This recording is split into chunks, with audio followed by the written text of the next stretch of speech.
Karibasaveshwara agri India private limited ರವರ number 1 sprinkler pipe. ಹಿರಿಯ ಪತ್ರಕರ್ತೆ ರಾಧಾ ಹಿರೇಗೌಡ ಪ್ರಶ್ನೆಗೆ ಅಶ್ಲೀಲ ಕಮೆಂಟ್ ಮಾಡಿದ್ದ ಹಿರಿಯ ಕಾಂಗ್ರೆಸ್ಸಿಗ ಆರ್.ವಿ. ದೇಶಪಾಂಡೆ ವಿರುದ್ಧ ರಾಜ್ಯಾದ್ಯಂತ ಆಕ್ರೋಶ ಭುಗಿಲೆದ್ದಿದೆ.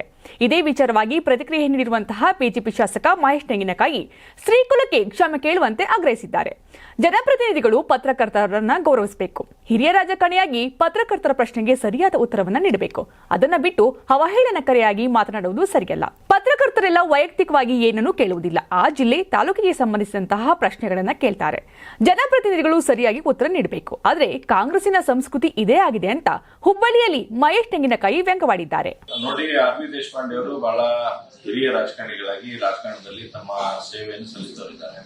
ಆದ್ರೆ ಆ ರೀತಿಯಾಗಿರ್ತಕ್ಕಂಥ ಹಿರಿಯರು ಈ ರೀತಿಯಾಗಿರ್ತಕ್ಕಂಥ ಒಬ್ಬ ಮಹಿಳಾ ಪ್ರತಿನಿಧಿಯಾಗಿ ರಿಪೋರ್ಟರ್ ಆಗಿ ಪ್ರಶ್ನೆ ಕೇಳ್ತಕ್ಕಂಥ ಸಂದರ್ಭದಲ್ಲಿ ಮಾತಾಡಿರ್ತಕ್ಕಂಥ ಮಾತು ಅವರಿಗೆ ಗೌರವ ತರ್ತಕ್ಕಂಥ ಸಂಗತಿ ಅಲ್ಲ ಅನ್ನೋದನ್ನ ಬಹಳ ಸ್ಪಷ್ಟವಾಗಿ ಹೇಳಕ್ಕೆ.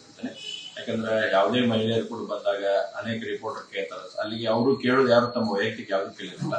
ಆ ಜಿಲ್ಲೆಗೆ ಅಥವಾ ತಾಲೂಕಿಗೆ ಸಂಬಂಧಪಟ್ಟಿರ್ತಕ್ಕಂಥ ವಿಷಯಗಳ ಬಗ್ಗೆ ಅವ್ರ ಪ್ರಶ್ನೆ ಹಾಕಿದಾಗ ಸರಿಯಾದಂತ ಉತ್ತರವನ್ನು ಕೊಡ್ತಕ್ಕಂಥ ಒಬ್ಬ ಜನಪ್ರತಿನಿಧಿ ಅವರು ಆರ್.ವಿ. ದೇಶಪಾಂಡೆ ಇರಲಿ, ಯಾರೇ ಇರಲಿ, ಎಲ್ಲ ಜನಪ್ರತಿನಿಧಿಗಳದ್ದು ಒಂದು ಕರ್ತವ್ಯ ನಮ್ದೈತಿ. ಬಹುಶಃ ಕಾಂಗ್ರೆಸ್ ಪಾರ್ಟಿಯಲ್ಲಿ ಮುಖ್ಯಮಂತ್ರಿಗಳಲ್ಲಿ ಇದ್ಕೊಂಡು ಎಲ್ಲರದು ತಾಕಿ ಇದೆ ಅನ್ಸಾಗಿದೆ.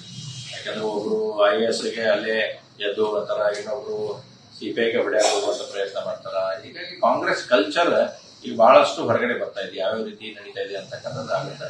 ಈಗ ನಾನು ಆಗ್ರಹ ಮಾಡ್ತೇನೆ, ಸನ್ಮಾನ್ಯ ಆರ್.ವಿ. ದೇಶಪಾಂಡೆ ಅವರು ಶ್ರೀಕುಲಕ್ಕೆ ಕ್ಷಮೆಯನ್ನು ಕೇಳಬೇಕು ಅನ್ನುವಂತ ಆಗ್ರಹವನ್ನ ಮಾಡ್ತೇನೆ. ನಿಮ್ ಮಗು ಅಳ್ತಿದ್ಯಾ? ಹಾಗಾದ್ರೆ ನಿಮ್ ಮಗುವಿಗೆ ಜೀನಿ ಸರಿ ಇಟ್ಕೊಡಿ. ಯಾಕಂದ್ರೆ ಜೀನಿ ಸರಿ ಇಟ್ಟು ನಿಮ್ಮ ಮಗುವಿಗೆ 100% ಸರಿಯಾದ ಆಹಾರ. ನಿಮ್ಮ ಮಗು ನೆಮ್ಮದಿಯಾಗಿ ನಿದ್ದೆ ಮಾಡಬೇಕಾ, ದಷ್ಟಪುಷ್ಟವಾಗಿ ಬೆಳಿಬೇಕಾ? ಹಾಗಾದ್ರೆ ಜೀನಿ ಸರಿ ಇಟ್ಟು ಕೊಡಿ. ಎಲ್ಲಾ ಮೆಡಿಕಲ್ ಶಾಪ್ಗಳು, ದಿನಸಿ ಅಂಗಡಿಗಳು, ಸೂಪರ್ ಮಾರ್ಕೆಟ್ ಗಳಲ್ಲಿ ಲಭ್ಯ. ನಾನು 86 kg ಇದ್ದವಳು 71 kg ಬಂದಿದ್ದೀನಿ. ವಯಸ್ಸಾದ್ಮೇಲೆ ಸ್ಮಾರ್ಟ್ ಆಗಿ ಕಾಣ್ತೀರಾ ಅಂದ್ರೆ ಜಿನ್ನಿ. 126 kg ವೇಟ್ ಇದ್ದು ನಾವು ಈಗ 114 kg ಲೆಕ್ಕ ಬಂದಿದ್ದೀವಿ. ಯಾವುದೇ ಸೈಡ್ ಎಫೆಕ್ಟ್ ಆಗಿಲ್ಲ. 84ರಿಂದ 50 kg ಬಂದೆ, ಆಮೇಲೆ ಸಣ್ಣಗೆ ಫಿಟ್ ಆಗಿದ್ದೀನಿ. ಅದಕ್ಕೆ ನಾನು ಯೂಸ್ ಮಾಡ್ತಾ ಇರೋದು ಜೀನಿ ಸ್ಲಿಮ್. 84ರಿಂದ 50 kg ಬಂದೆ, ಆಮೇಲೆ ಸಣ್ಣಗೆ ಫಿಟ್ ಆಗಿದ್ದೀನಿ. ಅದಕ್ಕೆ ನಾನು ಯೂಸ್ ಮಾಡ್ತಾ ಇರೋದು ಜೀನಿ ಸ್ಲಿಮ್. ಸಣ್ಣ ಆಗಕ್ಕೆ ಜೀನಿ ಸ್ಲಿಮ್ ಯೂಸ್ ಮಾಡದೆ ಹೆಲ್ದಿನೂ ಅದೇ. ನೀವು ಸಣ್ಣ ಆಗ್ಬೇಕಾ, ಹೆಲ್ದಿ ಆಗ್ಬೇಕಾ?